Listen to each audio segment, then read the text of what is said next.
Welcome to Bellingham Voices. I'm your host, Deb Slater. In 2012, Washington State legalized the recreational use of marijuana. How has the industry done since then? Well, joining us today is Bellingham attorney for marijuana business law, Heather Wolf. Heather, welcome to the show. Thank you. First off, tell us what exactly was legalized in 2012. So in 2012, the possession of recreational marijuana was legalized. So what that means is that adults over the age of 21 can possess and use up to an ounce of dried flower marijuana, up to 16 ounces of marijuana edibles, and up to 72 ounces of marijuana concentrates. And those marijuana products have to be purchased at licensed retail stores. It also legalized the licensed production, processing, and sale of recreational marijuana. Okay. We were one of the first states to legalize marijuana, right? Well, recreational marijuana, yes. Okay. Right after Colorado. Yeah, you're making that distinction because medical marijuana is a whole nother It is. thing. And Washington had somewhat legalized medical marijuana. That it was complicated. It was legal on the books, but the previous Governor Gregoire had vetoed part of it. So medical marijuana, at least in this state, was somewhat in limbo. Okay. So for this particular interview, for the sake of this interview, we're talking recreational marijuana. Right. Yeah. Okay. So how was the industry set up? I've heard different things, like there were 3 licenses you could get, but you could only get 2 of the 3. Explain that a little bit. So there's more than 3 right now. So initially you could get a producer license, meaning grow marijuana, a processing license, meaning you actually make it into some sort of product, like an edible or a concentrate that you would see in a vape pen, and then a retail license. And there's no vertical integration in Washington, so what that means is you can hold a producer and processor license, but not a retail. And so if you hold a retail license, you can't hold a producer or a processor license.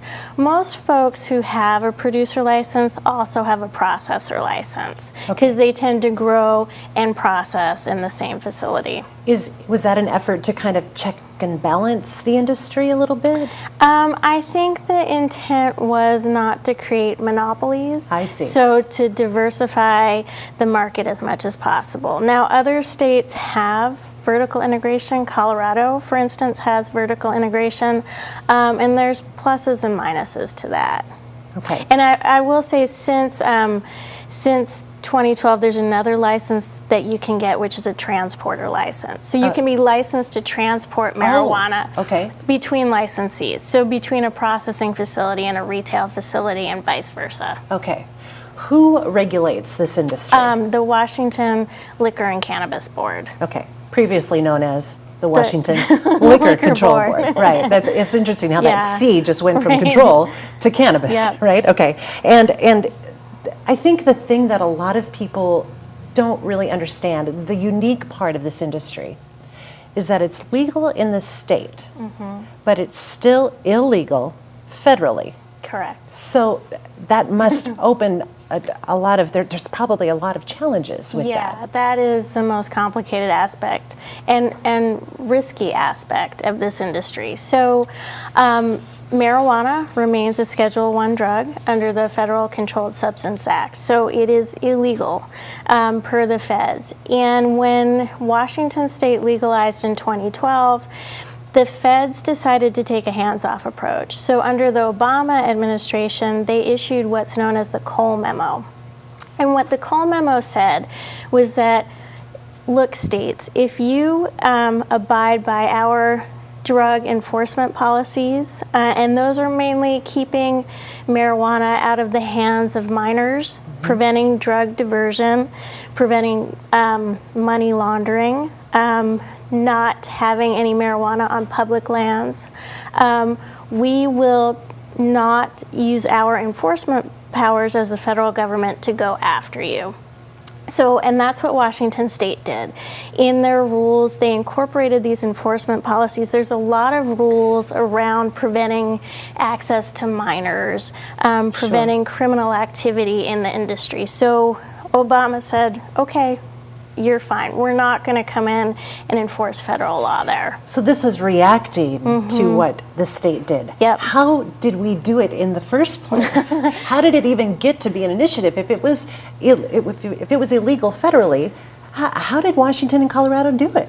Because I think they had conversations with the feds. Okay. And we weren't the first ones. Colorado was at least a year, maybe 2 years before us. Okay. So they had the experience. And I think, there was discussion with the feds about this. There were medical marijuana laws in place in other states. And again, the feds hadn't gotten too involved. Okay. So the timing was right. So we had the Obama administration say, look, just make sure that this and this and this don't happen, and we'll pretend like we'll kind of look away, right? So how about the new administration? What's going on now? So that was very scary when a new administration came in, because no one expected that. Sure. So those were scary times, especially with Attorney General Jeff Sessions making a lot of speeches about the evils of marijuana and how the Cole memo couldn't stand. So we were all on tenterhooks. The whole industry has been on tenterhooks. And finally, Sessions did withdraw the Cole memo. But what he put in its place is the Sessions memo, and which is very brief. And basically what it says is we're going to let the U.S. AGs in each state decide how to enforce federal marijuana laws. Oh. And so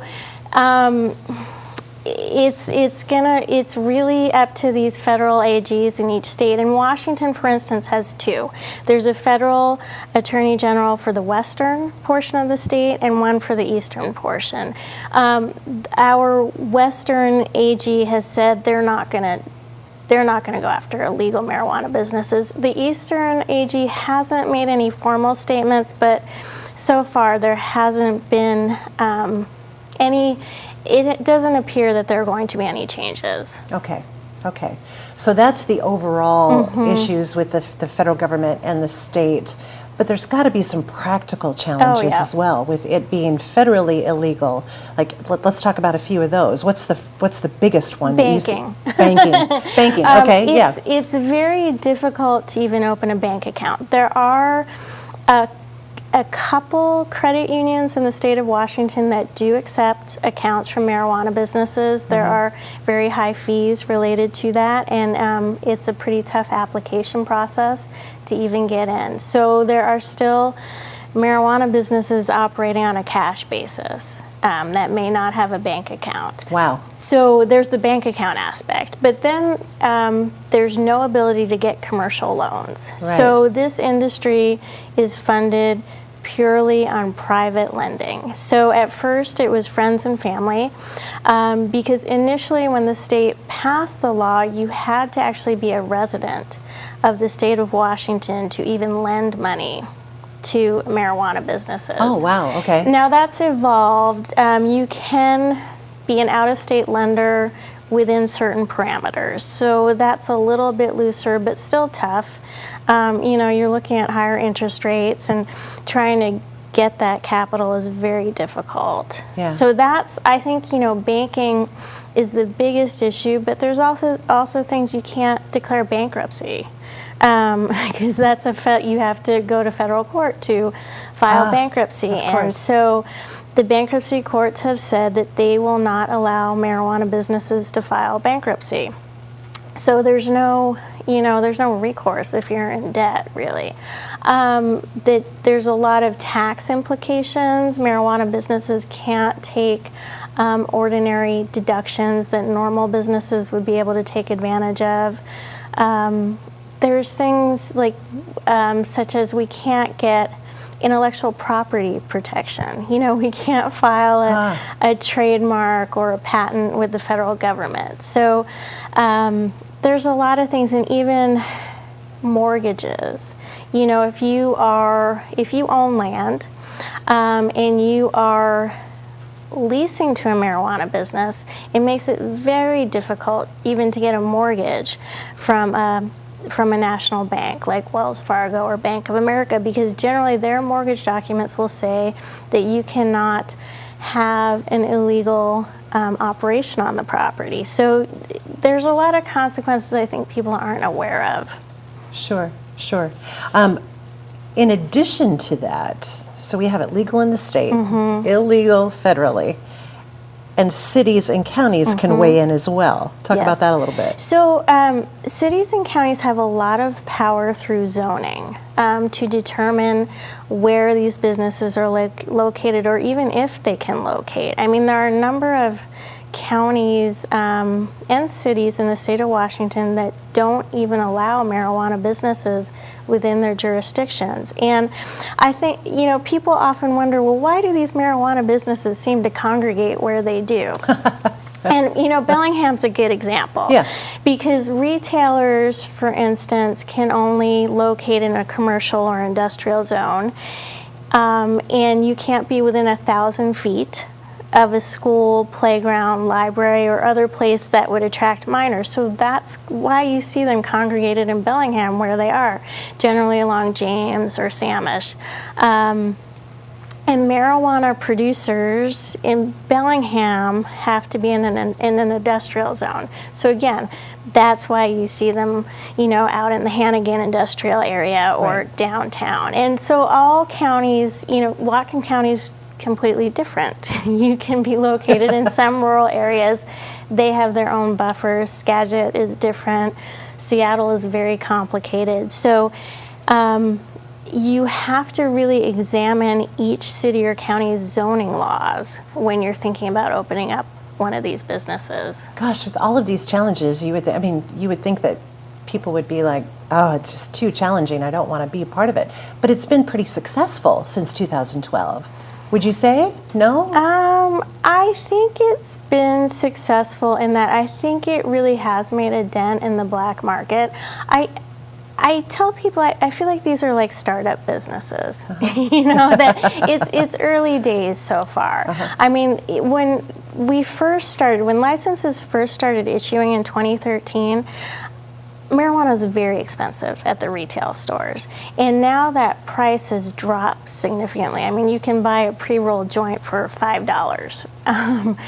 So I think that there's a lot of folks suffering because the price is so low, especially on the producer processor end, and maybe who had to invest a lot of their own money to get started. And especially the indoor growing facilities can be very expensive. Right. All the infrastructure and the security and all of that comes along with that type of stuff. So let's talk about taxes, because I know that was a big benefit of this industry getting legal for the state. How has the state benefited from that? Oh, well, dollar-wise? Millions of dollars in excise taxes. And I can only presume that those funds are being used to plug up some budget holes. So, and I think that's probably true nationally. Sort of the cat's out of the bag here. States are generating too much revenue generally, I think, for this to be undone. Right. So since 2012, a lot of states have also legalized recreational use of marijuana. It's probably easier at this point to say which states haven't legalized it, and it's only a handful, correct? Well, no, I think that it's, I don't know if it's half the states yet have legalized recreational. Maybe have some sort of, there aren't a whole lot that have legalized recreational marijuana. There are a lot of states who have legalized medical marijuana to a degree, and then there are states that have decriminalized. So there's sort of different stages of legalization, and every state is really different. We're different from Colorado. We're very different from Oregon. California has, I think, like 17 different types of licenses. So each state has taken a really unique approach. So since 2012 with Colorado and then Washington, a few states have followed suit, correct? The western states have taken the lead in legalizing recreational marijuana, for sure. There's still a fair number of states on the East Coast that have legalized medical to an extent. I mean, they all vary too, to the number of places where you can actually walk in with a prescription and purchase medical marijuana. And then there's a handful of states that have just decriminalized marijuana. So there's not a place necessarily where you can go purchase it legally, but they've determined not to prosecute folks who possess a small amount. Sure. One state, the biggest state, California, just made recreational marijuana legal. How is that going to affect the rest of the country? Oh, I have to think hugely. I mean, they're, one of the biggest economies in the world. They have definitely a more complicated system than we have in Washington. And some of that's by virtue of, for many years, they've allowed cities and counties to legalize on their own. It's early days also for California, but I felt like when California legalized recreational marijuana, that there was definitely no turning back on that point, because the numbers involved there are just so high. Yeah. Another entity that we are on the eve of their legalization of recreational marijuana, our neighbors to the north, Canada. So, but they're doing it federally. Yes. So that's amazing. It's really exciting. How's that going to affect things? I don't know. There's never, until the United States as a whole legalizes, the keyword united, right. legalizes marijuana. I mean, there's not going to be any cross border. So I think people are going to have to understand that, especially in Washington State. It may be legal in Canada, it may be legal in Washington State, but you don't want to be crossing the border with marijuana. Oh, I can ask an obvious, I know the answer to this, but why not? Because you're crossing an international border, and it's not dissimilar to Washington and Oregon. Washington has its own distinct set of laws governing marijuana possession and use here, and so does Oregon, right? And so you never want to be crossing state borders, even though those contiguous states have legalized. But you really don't want to be crossing between the United States and Canada. Correct. Even though it's legal in Washington, legal in Canada. But then you're dealing with the feds at the border, and it's still illegal and on the federal level. I heard that in Canada it will be legal to mail it. Well, that would make sense. Yeah. Because, if we legalized on a federal level, there shouldn't be any issue with mailing it. Can you imagine mail order marijuana? I think that's got to be the future. It's got to be in the future, right? Yeah. Or Amazon. Yeah. Wish list. In June of 2018, the FDA approved use of a cannabis drug for severe cases of epilepsy. How do you feel about that? How did the industry react to that? I think it's, again, exciting news. So the FDA has done that, but the DEA still needs to take action because CBD is still considered a Schedule I drug. So I think it's in the DEA's court now to reschedule CBD so that they can actually market the drug. Okay. Why is there so much stigma around this plant, around this drug? That's a great question.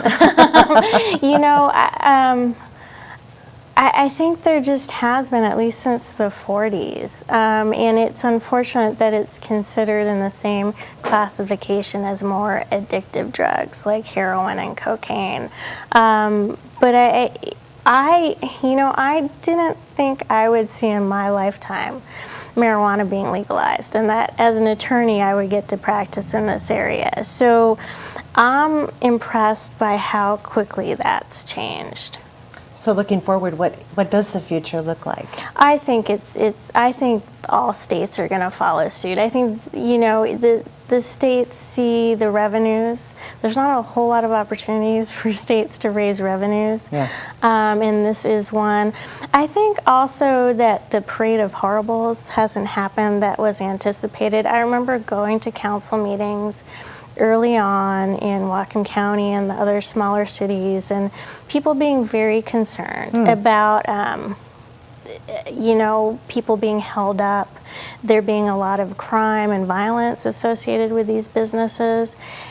And most people now, I don't even know if they know where these businesses are. There hasn't, I don't believe there's been any uptick in criminal activity. They're just normal businesses. Yeah. And I think the more people see how these, they operate like other normal businesses, the less scary it becomes. What would you say to someone who is scared to go into one of those stores? There's a lot of apprehension in a certain demographic with this because they don't know, they're not educated, they're just ignorant because they haven't been around it all their life. What would you tell someone? I understand that it can be a little intimidating to walk in. The people who work in these stores are very friendly, and they're very customer service oriented, and they employ bud tenders who can help you. Is that what they're called? Yes, bud tenders. I mean, that's fantastic. Yeah, just walk you through what is indica versus sativa. Why are there 50 different kinds of bag dried marijuana there? How to use a vape pen. So all those things, they're actually very customer friendly there and user friendly. It's almost like the industry got together before these stores were open and said, okay guys, this is our shot. We have to be professional. Oh, absolutely. We have to be above the board, and we have to be, professional, know our stuff, educated. Is that kind of what happened? Oh, I think so. I think the retailers, they work extra hard at that because they want to get rid of that stigma, and they want to just be seen as your average business person, right? Or like a liquor store. Liquor store, yeah. Right. Same the thing. Same kind of model. Yeah. Where can we find out more, Heather? You have a blog, don't you? I do. Yeah. You can find me at BellinghamLegal.com, or I also have another website, TurningGreenToGold.com, and you can find my ebook there, which is just a basic primer on Washington marijuana law. Wonderful. Thank you so much for all the information. And I know it's a huge thing, and we just kind of scratched the surface today, but if anyone's interested, they can find out more at your blog and your website. Thank you so much. Thank you. Thanks for joining us for Bellingham Voices. We'll see you next time.